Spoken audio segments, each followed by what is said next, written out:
What does it mean to be a freeloader? That old lady is just a leech. Tell her to get lost. Moocher, get out, you old hag. I never wanted to know that words of disrespect could sting so much, especially coming from a child's mouth. This happened a few years ago. My husband passed away in his early 30s. Until the very end, he held my hand and said, Arya, I'm sorry. Be happy. It's not like I was able to be as happy as my husband had hoped. But happiness didn't come easily, mainly because living with my mother was a challenge. Around the time my husband died, my father also passed away suddenly. My mother, who lives in a remote area where a car is essential, doesn't have a driver's license. Concerned, I chose to move in with her, even though it meant a longer commute to work. That decision was a mistake. At first, my mother said, "Let's cooperate and live together." But soon she started living sloppily, treating the sofa like her nest. She didn't help with chores despite our initial agreement. I tried talking to her about it, but she'd say, "You're the worst daughter, making an old woman work. You're already a disgrace for coming back home." I was deeply hurt and couldn't sleep that night. The next morning I said, "Mom, if you dislike me that much, I can leave." She looked at me angrily and said, "You know I can't shop without you. Are you threatening me?" "No, I just didn't want to make you uncomfortable." "Then just do the housework and be a useful daughter." Grumbling, she ate the breakfast I made. I honestly didn't know what she wanted. My spirit was gradually worn down by her constant complaints. My physical health was deteriorating due to the long commute and handling all the housework. I had reached my limit with the long commute and taking on all the household chores. When I got home from work, I did all the housework that my mother didn't do, and then collapsed into bed. In a life where I was unable to do anything I liked, my mother complained about me almost every day. Just when I thought that days like this would continue forever, one day a major incident occurred. My brother's family showed up at our home.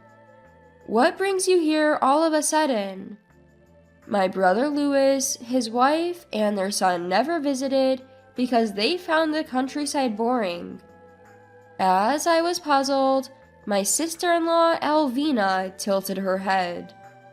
"Didn't Mom tell you?" Before I could respond, my mother rushed in and warmly greeted them. My mother congratulates my brother's family on how well they came. "What's going on?" I asked. "We're going to live with Louis and his family now. So, Arya, you're not needed anymore. Start packing," she said, ignoring my shock. She then welcomed my brother's family into the house. As the family settles into the living room after bringing in heavy bags, my mom orders me to make coffee. I start making coffee in a daze, almost breaking into tears. My mom had always treated my brother and me differently since we were kids. For my brother's birthdays, she buys him all the gifts he asks for, but on mine she just hands me something random without considering my wishes. When it was time for college, my brother got financial support, but I didn't because my mom believes women don't need to study. So I worked hard, earned a scholarship, and graduated from a 4-year college. Balancing part-time work and studies back then was really tough. When my husband passed away and my mom offered to live with me, I thought maybe she finally saw me. Turns out I was wrong. I make enough coffee for everyone and decide to retreat to my room. Since my mom doesn't want me around, I need to start looking for a new place to live ASAP. As I'm about to leave the living room, I suddenly stumble forward, feeling a jolt to my back.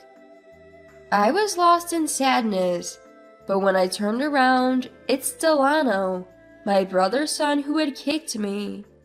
"Stop it, that hurts. You can't kick people," I warn him. Hearing my voice, Alvina, his mom, surprisingly tells me, "Arya, please stop it."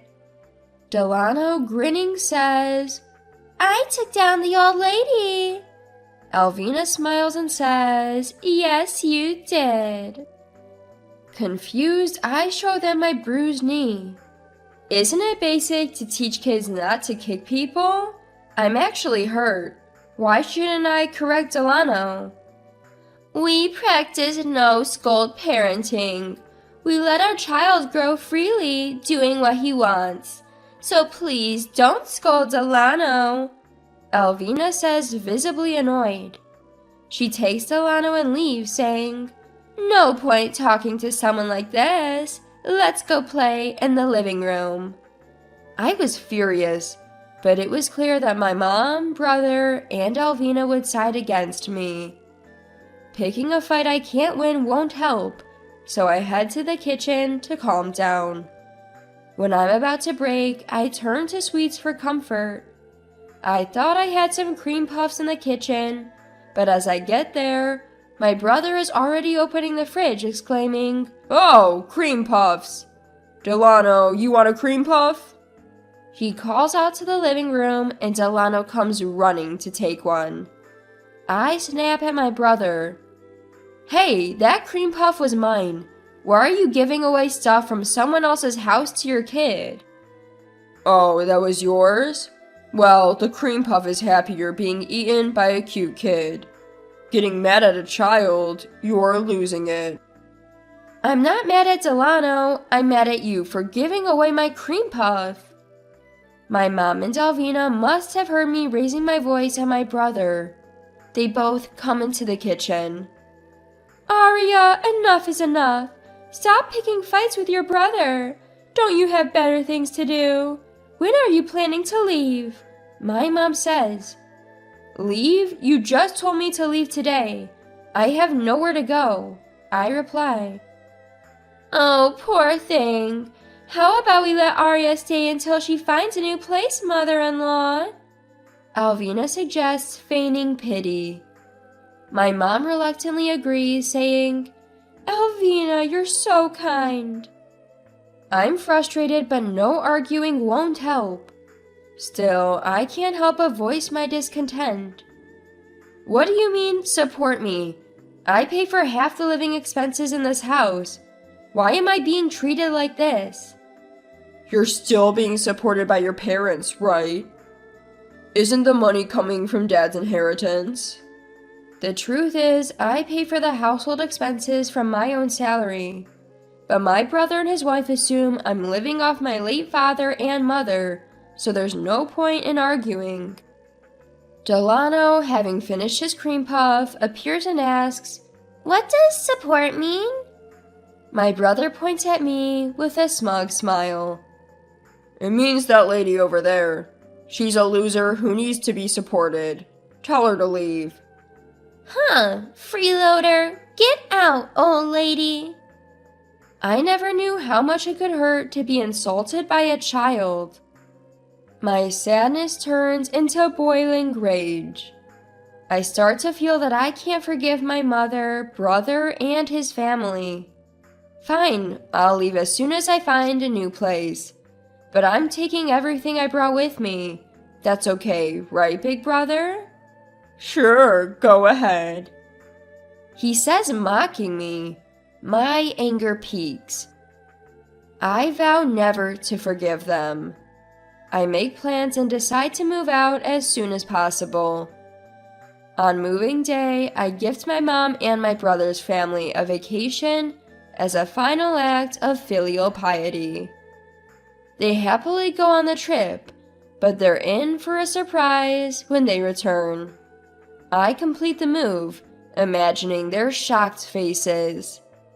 I leave a notebook in the living room and head to my new home, full of spirit. The next night, I get a frantic call from Alvina. Aria, what's going on? The house is empty. I bet they're panicking. Everything from the fridge to the washing machine is gone. I had warned my brother that I'd take everything I bought. I simply followed through. When I moved in, everything was old, so I replaced it all. My mom knew this. I hear Alvina screaming at my mom. Why didn't you stop Aria? My mom's pathetic response comes through. I never thought she'd actually do it. I can hear Delano crying in the background. They're in more chaos than I imagined. Aria says she bought everything herself, but there's no proof. Didn't she buy it all with Dad's inheritance?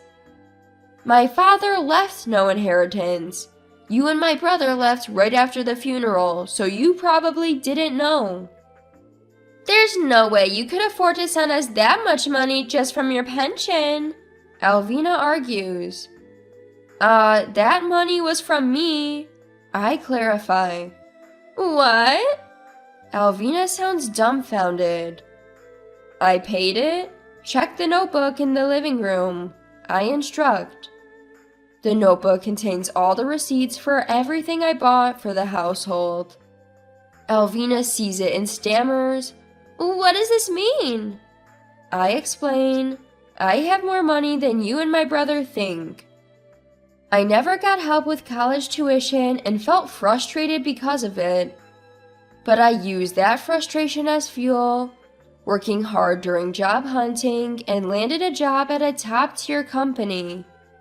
Being used to hard work, I excelled at my job and am the only woman among my peers on a fast track to promotion. My mom and brother never showed interest in where I work, so I never bothered telling them. When Alvina relayed this over the phone, both my mom and brother seemed shaken, but I felt no obligation to continue the conversation. So feel free to live your life without the burden of supporting me, I said and hung up. That night, I slept well in a quiet home for the first time in a while. It was a truly peaceful night, free from being kicked or hit by my nephew, and without anyone telling me to leave. A few days of peace followed. Then my mom and brother's family somehow found out where I lived and showed up. When I asked through the doorbell, "What do you want?" my brother pleaded. Please give back the appliances or lend us money to buy new ones. We're at our limit. I had assumed my brother could manage, but it turns out he quit his job when they moved here. When I return home, my rent is 0. They thought they could live off my mom's pension and my dad's inheritance. When I laughed at their foolishness, my brother got angry and started yelling, but I ignored him and called the police. Sorry, there's a commotion at my apartment entrance and it's frightening. Could you come? The police arrived within minutes. As I live near a police box, security is outstanding. I had anticipated my family would follow me, so I deliberately told friends where I was moving. I chose an apartment close to a police station. I had decided that if my mom and my brother's family showed up, I'd immediately involve the police. Sure enough, they got a stern warning from the police and left in a hurry. After the police got involved, I knew my mom and brother's family would never bother me again. I blocked their phone numbers and mail accounts, successfully cutting ties with them. I later heard about my mom and brother's family from local friends. My brother, it seems, is working part-time at a grocery store 90 minutes away by car from our hometown. He's so incompetent that he gets yelled at every day. But in that rural area, there's nowhere else to work. He's clinging to his job, constantly getting scolded by a younger manager. My nephew Delano started kindergarten, but is struggling to make friends. Thanks to Alvina's lax parenting, Delano has become so spoiled that he's hitting his friends, just like he used to do to me. Word got around among the moms, and now Alvina and Delano are isolated because nothing good comes from being involved with that kid. Delano is acting out his stress at home, causing daily chaos. Their already old house is getting destroyed in various places because of his tantrums. Furthermore, Delano seems to have developed a mistrust of people. He can't even step out of the house and has stopped going to kindergarten. Alvina keeps saying, "How did it come to this?" and spends her days crying. As for me, I'm still enjoying living alone. The desire for my mother's approval disappeared when I cut ties, and now I'm relishing the freedom I finally gained, living a comfortable life while working. Living alone can be lonely at times, but so far, I haven't met anyone I like more than my late husband. I hope that someday I'll meet someone I can love as much as him. And when that time comes, I'll start a new chapter in my life.